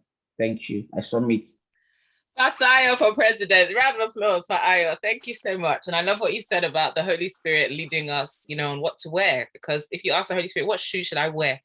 The day you got me on you, at least you'll see that you were led of God as you chose the shoe that you're wearing. That's so true. For me. And it might mean owing. The day you're wearing a nice shoe, might be owing you'll be meeting that. You know what I mean? But the thing is, the ultimate thing as a Christian is for us to pray, from God. But unfortunately, not everybody do this kind of thing, and we are still Christian. So we engage in this conversation because not everybody see Christianity life the way you say it. People might be having struggles in their life. This conversation might be needed. We need to be real. We Christian, we're also human being. We're real, like we live like human beings. We can't just be so confounded. We are born again Christian. We all, we can just say, pray, trust God and pray, and that's it. We can end this right now. We don't need to go any further. But unfortunately, life happens, and there's room for that. So that's the reason why we having this conversation. The ultimate thing to do is to pray, be led by the Spirit of God, be sure. Matter of fact, get a name, because if you can, get a name. It doesn't happen to everybody, but if you can, but in reality, we're gonna have this conversation for people that needs it. Dami, David, what is your reality? Maybe I should ask that question. Reality is sometimes we just like live in the flesh sometimes, But that's not my own reality. I'm sorry, but not sorry, but that's not my reality. I'm not perfect, unfortunately. I'm sorry. Neither am I, but we just have to. Awesome. Thank you. Just because of time, we're coming to the end. So sad. I think we have to do part 2 because I am enjoying this. But Yemi, I think I saw your hand up first. If you want to quickly speak, 30 seconds real quick. Yes, I have a question, but I guess it'll just be food for thought for everyone, because actually it's meant... because when I start saying men, everybody don't feel attacked. I support the men, hallelujah. But it's the men in the church that make this mistake, the spirit cocoa men that make this mistake. And the question is, why are men specific men against being friends or friendship. It's like that word irritates them, but it's the foundation of every relationship. It's the foundation of a marriage. And when you get that wrong and you walk in thinking Spirit Coco will see you through, you'll find out that you've interpreted the principles of God in not completely wrong, but not in its complete manner. So my question really is food for thought. If you think you can approach any girl in this world and not be friends with her, when you marry this girl, you're in for a shock because you don't know who that person is. All you've been dating or seeing or courting, whatever word you want to use, semantics like we like to do, is artificial, because that's what we do. But friendship is important. Ayukule was talking about being redeemed. We're all redeemed here, yes. And if you listen to every pastor's story, before he even got to that place, this is not one size fits all, because obviously there are times where God will speak, vividly to someone. But generally speaking, before they got to that place of pastor, this person or this person, they had been observing or studying that person. That happens during friendship. That's when you get to know someone. If not, you will marry fake and you marry plastic, which is not what you want. So yeah. It's not that we don't want to be friends. It's just that we just want to see a little bit of green light so we can keep it going. We want to be friends with y'all, but we want to know that you're interested a little bit. Thank you, Yemi. Thank you for responding as well, David. If I said what type of friendship, let's not go there. Okay, Gbemi, is your hand stood up? I can't see. Okay, it's not. It was. Okay. But I'll be quick. I think, kind of off the back, not even about friendship. I think for me, when it talks about prayer, I think there is a space where you rely on God. But relying on God is not devoid of our actions, neither is it devoid of wisdom. I think if you read throughout the Bible, you see like Paul and all of them, they spent a lot of time just even talking about church relationships. But often the people he's talking to is Christians. Like in Galatians, for example, you see Paul tell Peter off because of the way he managed things, but Peter knew Christ. So I think when it comes to like social behavior, there is a need for discussion, because we're moving in different circles and we're moving in different times. Therefore, it's very important to understand the times, then ask God for wisdom to see how we're meant to like do things, approach people in the times that we're in, so to speak. I think sometimes like because we have an own idea or we're waiting for some kind of mystical thing to happen, we sit on our hands and we don't actually behave in accordance with the times that we're in, because we're blindly thinking or seeking for another time that we're not in. I don't think that's exactly clear, but I think I noticed that a lot. It's just like, do you actually know where you are right now? Do you know who and what you are engaging with? Do you understand what is going on around you? And I think that is so important. And one of my favorite scriptures is Romans 12 verse 2, and it's talking about the renewal of the mind. And it says, so that you will know what to do, what is pleasing to God. And I think for me, if you look deeply, it's saying that you get into a place of transformation where it's not a thing like you're always running to pray. You have in-depth, infilled wisdom by consistently renewing your mind. And I think this is what these conversations do, about like how we socially, like the spiritual and the social are inextricably linked. So therefore, it's not just one, or we sit one on one side. We see they're fully connected in everything that we do. So that's what I quickly just wanted to say, even though it's not very clear. I have to go now. Thank you.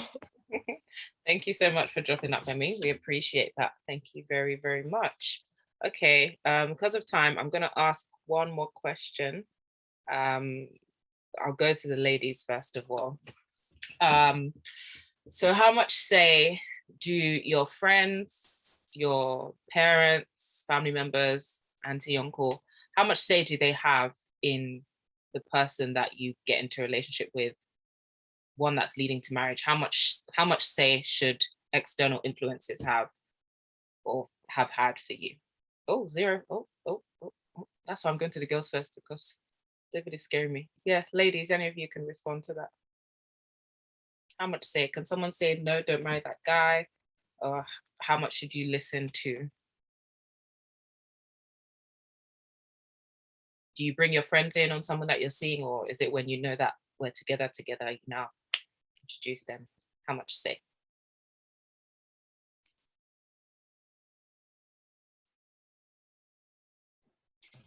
I would say it depends who the people are, and who they have been to you up to that point. You mentioned a few different people and a few different relationships. I think friends can be dangerous, but I think it's just going off the back of what I think it was Femi Sola that just said, how spiritual and social are very linked. And I think God does use the people around you as well to guide you in a certain way. For example, friends can actually see something in the person that you're speaking to that you might not be able to see. But the track record of that friend, are they a wise friend? Have they fed into your life in a certain way in the past? So it's not that they're just bringing their own opinion or gossip to, or trying to mess up your relationship in a certain way. And it's the same with other people in the church and in your environment and in your life. I think parents are very important as a way to just honor them.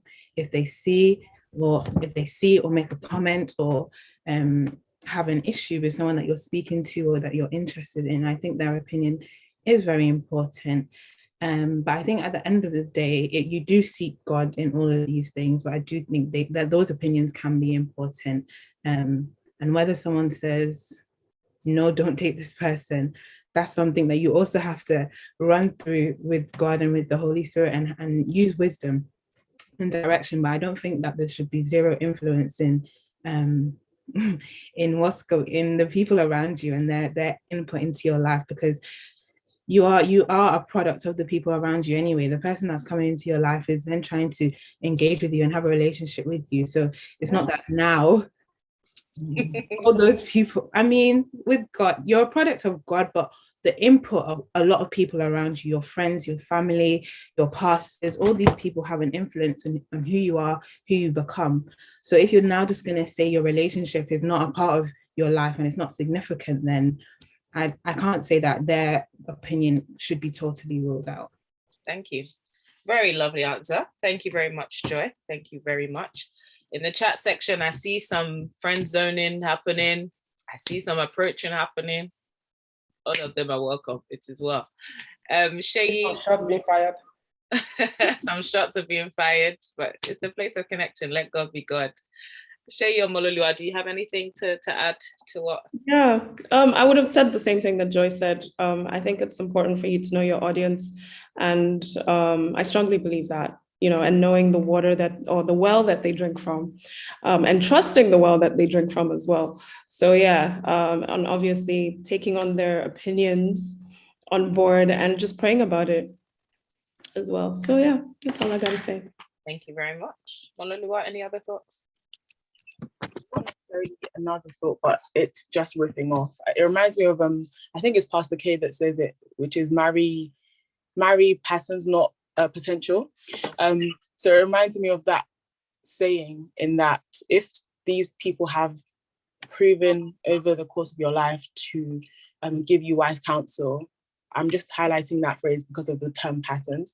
If these people have proven over your life to give in wise counsel, then I think, in fact, generally, I think it's even a good exercise of discernment to be able to sieve out the wheat from the chaff, and to be able to understand what God might be trying to say to you through people, that, in the multitude of counsel, there is safety, right? And so I think we need to find where that is, wherever people are saying things and whoever's saying whatever they're saying. Fantastic. Fantastic. Thank you. David, you're quite opposed. Dami, did you want to speak first? Okay, wisdom. Well, somebody speak. Go for it. Yeah, I would just agree with what all of them said. I think it's in the place of counsel, right? There's a possibility for you to be very narrow-sighted when you have intentions towards someone, and you feel very passionately about that person, and you tend to sometimes just look away from things that you shouldn't. So having people around you that can tell you the truth, and that has to have a track record, just like Joy said, right? Having people that can tell you the truth about what's going on. I mean, about this person, even, you know, talking to their own friends, right? It just helps to give you a feel of how this person is going to kind of integrate, because when you're getting married to someone, as much as it is your decision, you're bringing that person into another family, and that person is going to be integrated into that family, and you're going to be integrated into the person's family. So you can't just like ignore everybody's comments and just move on and think, oh yeah, I mean, maybe we'll move to another country or something. No, it doesn't really work like that. You have to take all that into consideration, right? So that's what I think. Very, very true. Thank you for that balance. Much appreciated. David? Yeah, quickly. So it's really like tricky, because someone could look at me now, and someone could see the guy I'm talking to now and look at him like, yo, that dude, I know him when he was in America, don't even go there. I'm not that person anymore. You understand that? So for me, I want to just get my conviction from God. I want to know, is God speaking to me? Go for this person. So if God, even I'm sure, and I know it's God, and then I'm not just saying this just like the way everybody say, oh, God said to me and my wife. No, I'm talking about real conviction, real prayer, real conviction. And I'm talking to this person, and my friend is telling me, yo, that girl used to be this, should be that. I'm like, I don't care what she used to be. She's not that person anymore, because I want her to believe me the same way, because I'm not that person anymore. So, because someone could bring up old stories about me, but I don't do these things anymore. I'm a born again Christian, and if she can see that, and for us to be talking about this thing, to be in that stage, I believe that we should already know who we really are to each other and know where we're going. And if someone's not coming to me saying that, oh, that girl you're talking to, she's this, she's that, I'm like, unfortunately, she's not that person anymore. You know, and I believe that, and I can see that in her. It's not just me just saying that. I can see that truly she's a born again. She's a new creature. I'm not going to listen to nobody. That's why I said zero. Not even my mom, because God has spoken. God has spoken, guys. Right? I'm just keeping it real. Why are you guys acting weird? We're not. We're listening. Yeah, they're looking at me some type of way. No, my guy, listen to you. Whether we agree with you is different. Whether we agree with you is different. Yeah. Don't worry, my guy. We can hear you every word. Don't worry about it, sweetheart.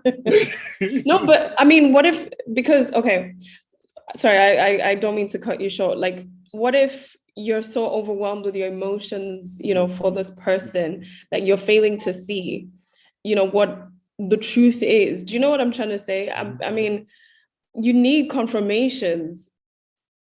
I've personally been in a relationship where I was so sure that I'd heard from God.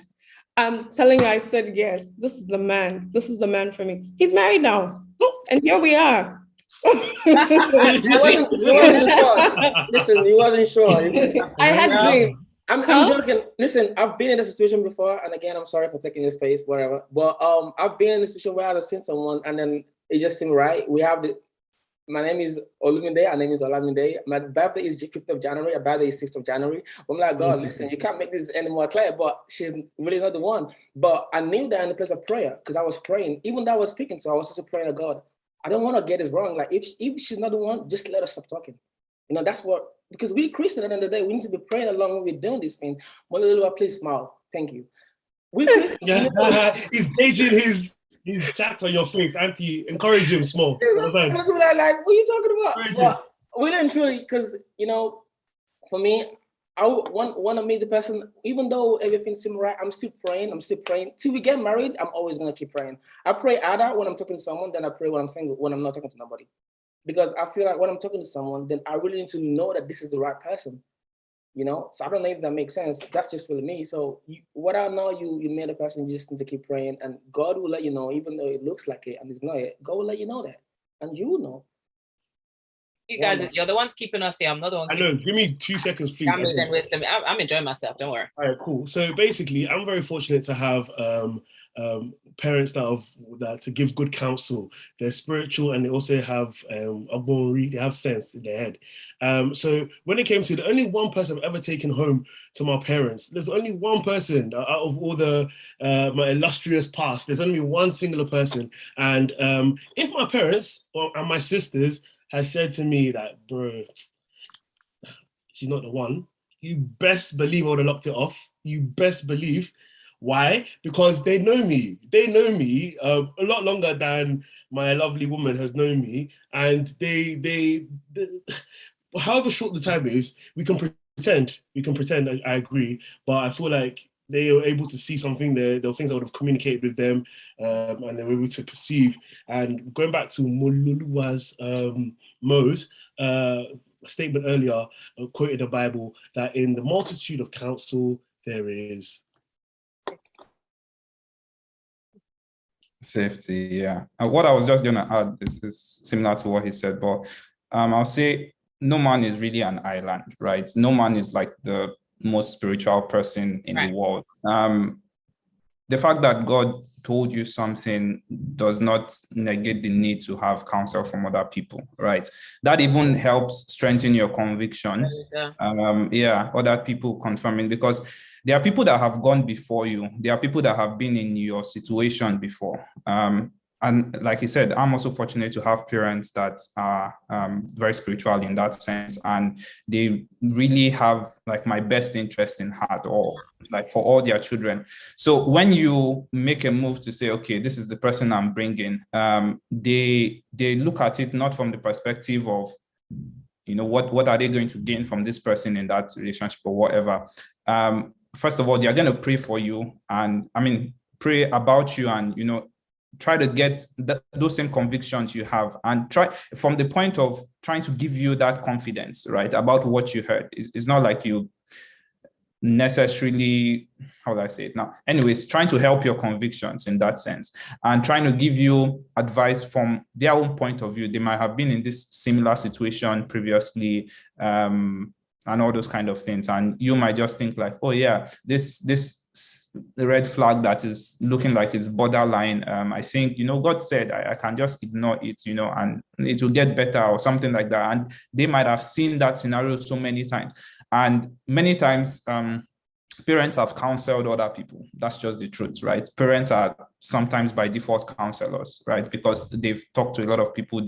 Maybe you are not even the first child, right? They might have seen so many things. So I think that safety is really key here, because if you do everything that's why you also have pastors, right? That's why you have leaders. If you do everything in life just based on God said, then yeah, I'm shutting out every other opinion. There is a lot of room for error, in my opinion, because like she also said, when your emotions get into something, trust me, it's sometimes shaky. I know we want to be very spiritual and say, oh yeah, when you hear from God, but it can be influenced. I won't lie, it can, and it does happen. So we have to be wary of that.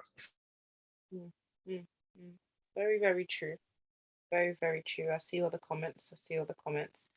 But yeah, wise counsel is very important for anything in life. How much more, marriage. You can hear God for yourself, fantastic. But you even feel better if someone else says, yeah, I agree, this is a good woman, or this is a good guy. I can vouch for them. You don't ever want to end up married and realizing that, I was just proud and I just made the decision on my own, So I think counsel is very, very important. Okay, David, you can ask your question, and then I have an anonymous question from the audience, and then we'll start to wrap up. Thank you so much, guys. I just really want to say that I really enjoy the fact that we have this conversation, because there's no one way to these things, things happen to us differently. So the fact that I'm the way I am doesn't mean that it's not going to work out for me. Yeah. So we need to understand that there's no one way to marry. That's why I really don't kind of listen to how I met my husband, how God led me to my husband, because that's your business. That's not my business, So I want God to express himself in my life personally. I don't want to listen to what other people. So the fact that we all say this thing doesn't mean that one person is right, one person is wrong. I want to believe that's what we all think. So let's just not feel like, oh, this is what I'm going to do. Let's just let God express himself through us. If we truly serve God, he will just walk himself through us. He will direct your step to who he meant to marry and everything. So I just want to say that I'm enjoying it, and there's no right or wrong in this place. So. Fantastic. Exactly. Thank you for reiterating that. There's no right or wrong. It's a conversation. And I don't know about you, but I'm enjoying it. And I love hearing the different perspective on things. So thank you so much. Thank you for that, David. Sorry. Yeah, please. Ife? Let me just buttress, like they usually say. We buttress the points of ground. Yeah. Jokes apart. I think I think in a situation where someone is not really sure about something, um I think it's good to as much as it's good to have the counsel of people around us and parents and stuff like that. I think that personal conviction is still very, very, very important, because at the end of the day, these guys will not live with you. These parents will not live with you. They can say all they want. They can say yes, go ahead and stuff like that. But at the end of the day, you're the one that knows yourself. You're the one that knows your God, and you're the one that knows this girl. At the end of the day, so for me, I'm tilting towards David's side, that actually it's between you, God, and the lady. But I'm not too far into David's side, because I know that yes, at the end of the day, I'll still have to go to my parents and say yes, this is the person, and they have to say yes. I'm not saying that I'll make them say yes, but I'm saying they have to say yes in the sense that if I don't get my parents' consent to get married to someone, I will not get married to them, to that person. Before she gets to my parent, best believe she will have been scrutinized properly. Sorry, what did you say? Before she sees my parent, I gotta know that's the dough. I don't just meet a girl today and take her to my parent next month. Before she meet my parent, we gotta know. Yeah, listen. Exactly. Absolutely. Say that in cap. Absolutely. Exactly. Yeah, that's a very I would say, I'm sorry to burst this open again, but I feel like that's a very African mentality. I feel like a lot of other cultures, they, through the dating process, they introduce let's say I'm a guy, I would introduce my girlfriend to my parents. And in doing so, I feel there's a level of, I think there are some benefits. I do think there are some benefits to introducing your parents along the way. I think when you introduce them at that later point, you've already made up your mind, as you said, and there's a danger in that.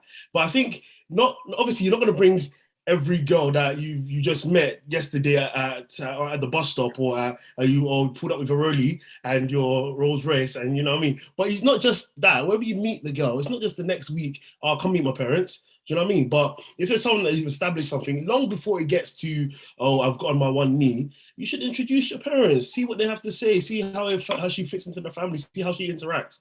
That's my point of view, and thank you so much. How do you introduce? How do you introduce them? How do you introduce the person? What do you introduce them as? This is someone that I'm taking seriously. This is someone that I don't know what semantics you want to attach to it. That's on everybody own how they want to approach it. But for me, it will be a case of, this is my girl. Whether you want to add the friend at the end, want to add my whatever, I don't really care. But they'll know. My parents will ask me, and they did, is this, don't worry, actually, this is my personal business. But yeah, but I feel, we love gist here. You love gist. Speak more. Say less. But I think that's it. Meet the girlfriend, indeed. Meet my girlfriend. Thank you, Mom. Sure, you said I just have a feeling like your mommy said to you, "Oh, damn, why about your friend last week? Oh, she's not my friend anymore." That just sounds like that's how that goes. No, I'm just joking, Demi. Don't worry. I'm just joking. Seriously, I'm just joking. I love you, bro. I'm serious. I'm just joking. I love you too, my brother. I don't want to stress you. Fantastic. Any other thoughts on that? Okay, cool. All right. I said that there was a question. Let me just scroll up and get it again. Okay, so David, you're gonna have to come back on the screen. I think this is directed to you as well, but to the guys, I guess. What signs of green light was David saying will help guys know the ladies are interested? Yeah, so what are the things that will make you know that, I can take the next move? Dami did. Anyone, please go for it. Dave, go, my guy. No, my guy, please. My guy. My sis, I love you.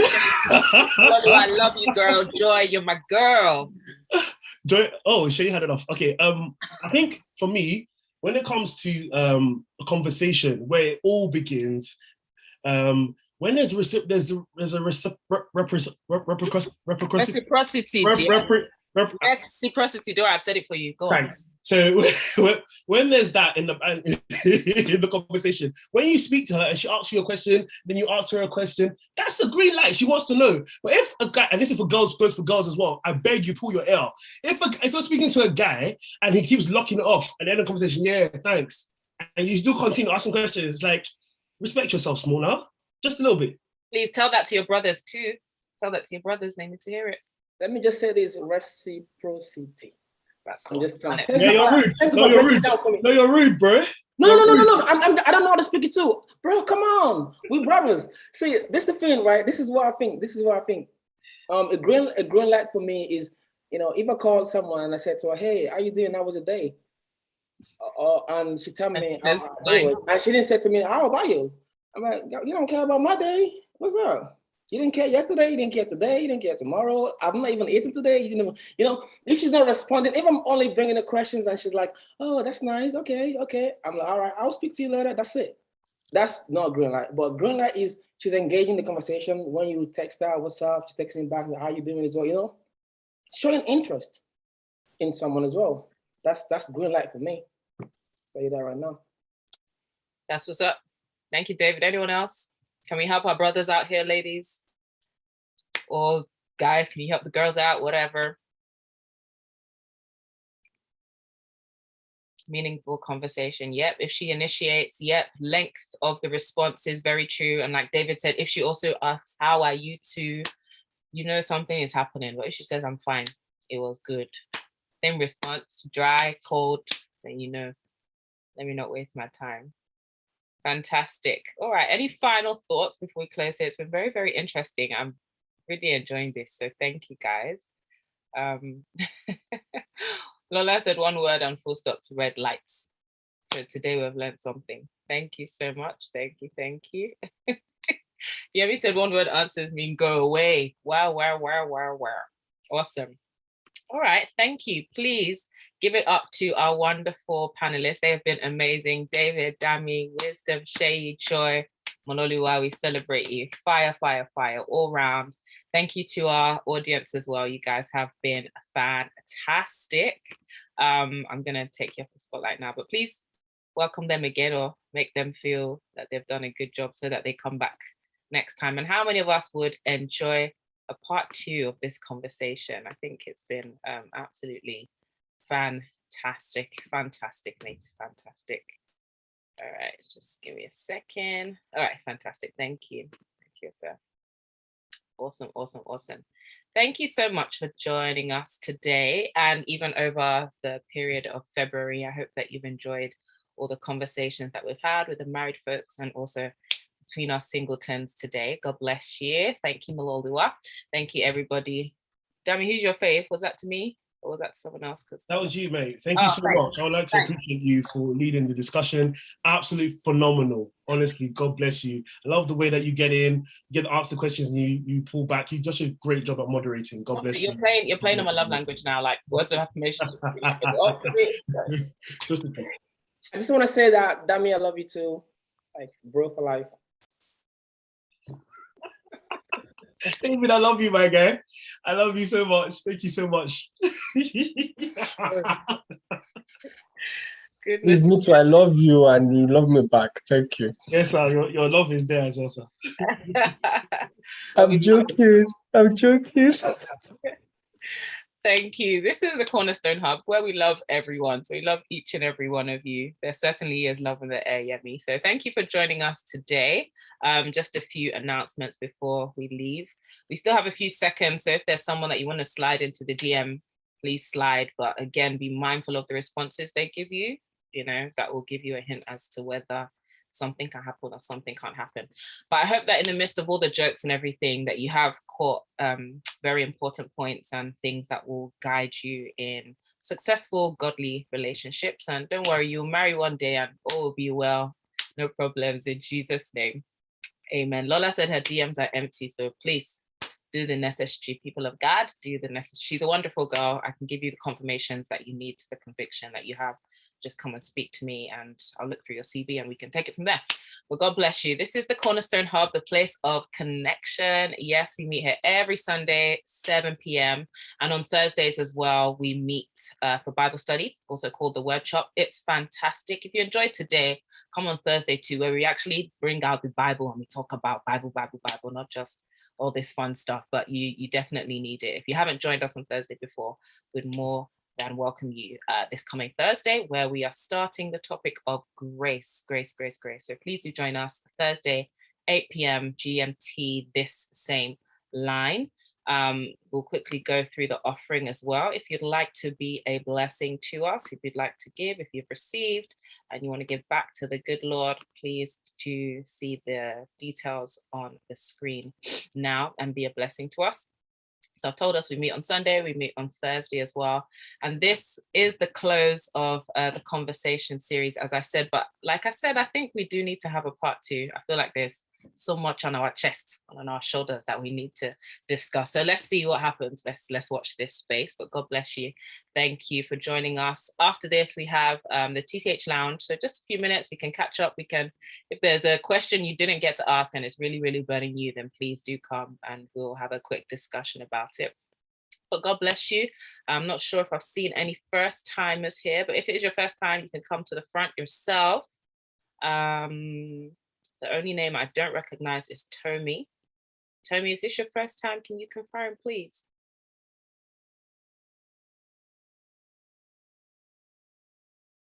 Tomi, you here? You're not here?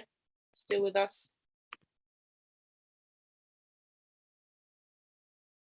Is that your G? David, are you responding to me? I don't know if you are. Yeah, that's my bro. Tommy, speak up, bro. Okay. Speak up, bro.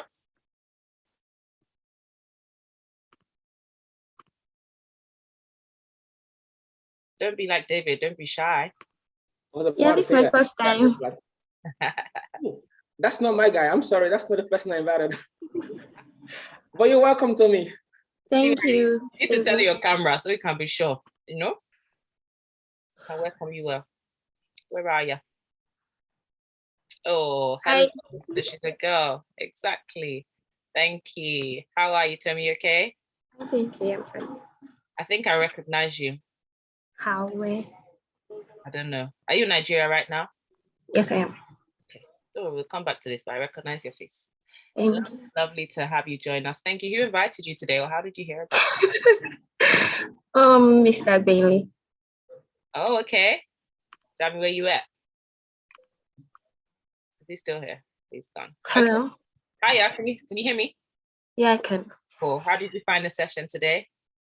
Interesting. Yeah. And enlightening.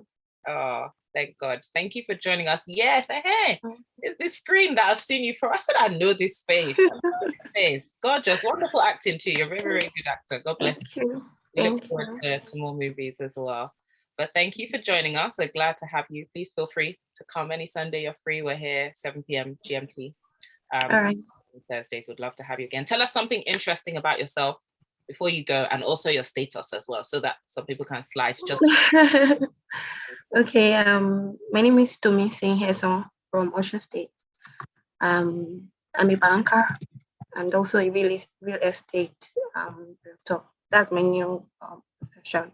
Wow. Don't worry, she's not out of anybody's legal. Don't feel like she's out of Yeah, and I'm single. Yes, you see now. Wonderful. So good to have you. Thank you for coming. My name is actually Tomi as well. Like my first name is actually Tomi. People don't know that. But it's Tomi. But you're most welcome. We'd love to have you again. Yeah. Thank you. Take care. All right, people of God. Thank you for joining us tonight. We'd love to see you again next week. Thank you. If you want to stay behind, please feel free to do so. If you want to go, please go. If you want to slide into a DM, please do that on your way out. God bless you. So good to have you. Thank you. Bye. Why did you own it? Why did you? Tell me why? Tell me you're still, yes. Tell him why. Why did you own it? Tell him.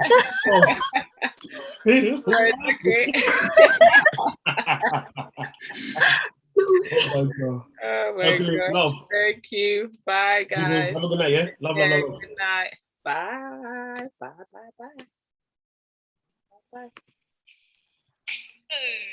Hi guys. Bye guys. Hi, Lola.